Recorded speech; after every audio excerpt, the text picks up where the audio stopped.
Hai guys, balik lagi sama aku. Sebelum kita mendengarkan firman Tuhan, mari kita satu dalam doa. Tuhan Yesus yang baik, terima kasih Bapa atas berkat Engkau Tuhan. Kau mengumpulkan kami semua Tuhan di hadapan Engkau Tuhan untuk mendengarkan firman Engkau, untuk mendengarkan kisah Engkau Bapa. Kau siapkan hati kami semua Tuhan untuk mendengarkan. Kau siapkan tubuh kami Tuhan Yesus untuk dipakai lebih lagi Tuhan. Kau juga pakai hamba-Mu Tuhan untuk menyampaikan isi hati Engkau Bapa yang ingin Kau sampaikan kepada next generation Victorious Family Tuhan Yesus. Terima kasih Bapa, kami sudah berdoa dan bersyukur. Haleluya, amin. Oke, sekarang temanya adalah pemulihan. Ketika kita ngomongin pemulihan, berarti kita akan itu ada percobaan dalam Tuhan, ketika kita hidup dalam Tuhan. Ketika pemulihan, kita harus mau dipakai sama Tuhan, kita harus mau dipulihkan hidupnya sama Tuhan Yesus. Di pemulihan, mari kita baca Yoel 2 ayat 23 sampai 27. Hai Bani Sion, bersorak-soraklah dan bersukacitalah karena Tuhan Allahmu, sebab telah diberikannya kepadamu hujan pada awal musim dengan adilnya, dan diturunkannya kepadamu hujan pada awal dan hujan pada akhir musim seperti dahulu. Tempat-tempat pengiringan menjadi penuh dengan gandum dan tempat pemerasan kelimpahan anggur dan minyak. Aku akan memulihkan kepadamu tahun-tahun yang hasilnya dimakan habis oleh belalang pindahan, belalang pelompat, belalang pelahap, dan belalang pengerip. Tentaraku yang besar yang kukirim ke antar kamu, maka kamu akan makan banyak-banyak dan menjadi kenyang. Dan kamu akan memuji-muji nama Tuhan Allahmu yang telah memperlakukan kamu dengan ajaib, dan umatku tidak akan menjadi malu lagi untuk selama-lamanya. Kamu akan mengetahui bahwa aku ini ada di antara orang Israel, dan bahwa aku ini Tuhan adalah Allahmu dan tidak ada yang lain, dan umatku tidak akan menjadi malu lagi untuk selama-lamanya. Di Yoel 23 sampai 27 ini mereka bercerita tentang Gunung Sion ini dipulihkan sama Tuhan Yesus, diberikan hujan pada awal semi dan pada akhir semi, bahwa Tuhan memberikan makanan yang berlimpah-limpah di dalam Gunung Sion, karena Gunung Sion itu adalah gunung yang mulia yang Tuhan pakai. Dan ketika kita mau dipulihkan sama Tuhan, kita harus punya kesiapan diri untuk bisa bertahan dalam zona yang tidak aman. Kita harus bisa bertahan di zona yang menurut kita tuh kita nggak bisa lalui. Dan kalau Tasya mau cerita sedikit gimana Tasya sama keluarga Tasya bisa bertahan dalam zona yang tidak nyaman. Waktu itu kita tuh harus pindah dari rumah. Kita harus keluar dari rumah yang kita udah nyaman di rumah itu, tapi mau nggak mau kita terpaksa harus pindah. Dan di situ kita situasinya lagi nggak ada uang, nggak ada apa-apa, dan kita bingung. Kita hanya bisa berdoa kepada Tuhan, minta pertolongan Tuhan untuk kirimkan Roh Kudus untuk menguatkan hati-hati kami semua satu keluarga, untuk kami tidak tambah jauh kepada Tuhan, tapi kita hanya ingin mendekat kepada Tuhan. Dan karena kami percaya bahwa Tuhan pasti akan kirimkan mujizat kepada kami semua. Dan di situ tuh kita semua cuma bisa bersorak-sorak, kita hanya bisa berdoa kepada Tuhan Yesus bahwa Tuhan bantu kami dong, bantu kami hanya percaya kepada Engkau. Di situ kita takut iya, tapi dengan rasa takut kita tuh ditutupi dengan rasa percaya kita kepada Tuhan Yesus. Dan karena kita percaya kepada Tuhan, Tuhan kirimkan mujizat yang sangat besar. Tuhan kirimkan rumah yang baru, yang bagus, yang nyaman.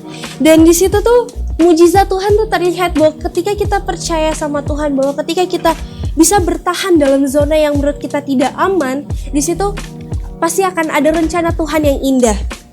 Seperti di Yakobus 1 ayat 2 berbunyi, berbahagialah orang yang bertahan dalam percobaan, sebab apabila ia sudah tahan uji, ia akan menerima mahkota kehidupan yang dijanjikan Allah kepada barang siapa yang mengasihi Dia.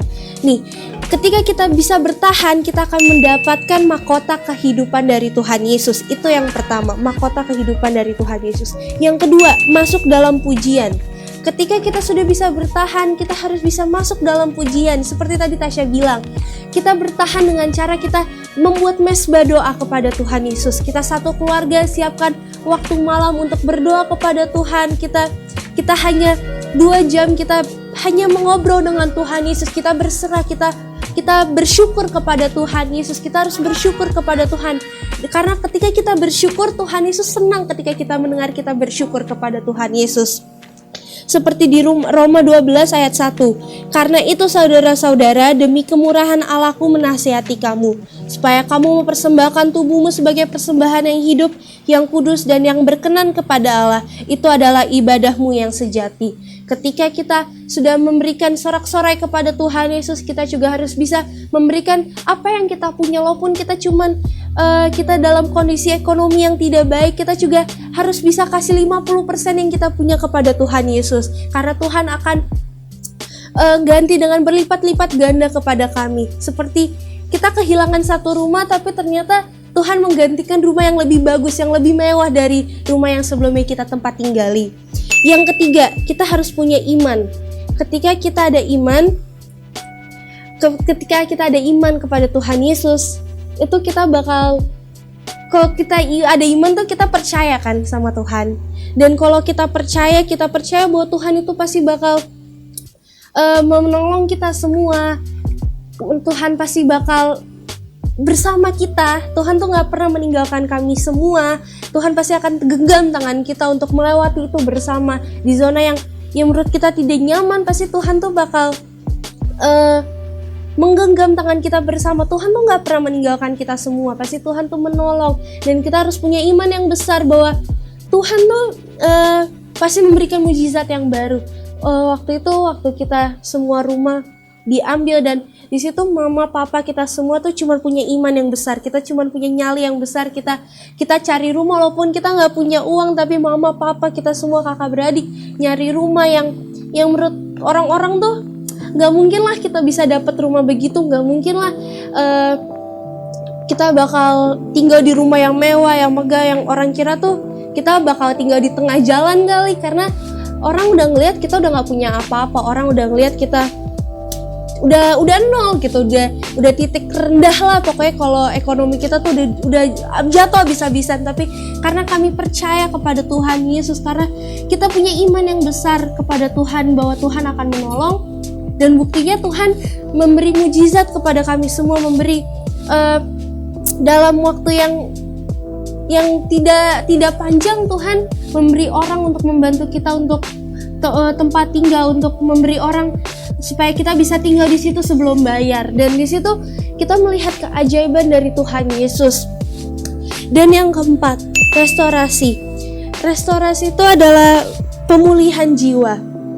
Memilih kita ketika kita sudah bisa di zona nyaman, kita sudah memuji Tuhan, kita sudah ada iman yang besar, kita pasti akan dipulihkan hidupnya oleh Tuhan Yesus. Kita pasti bakal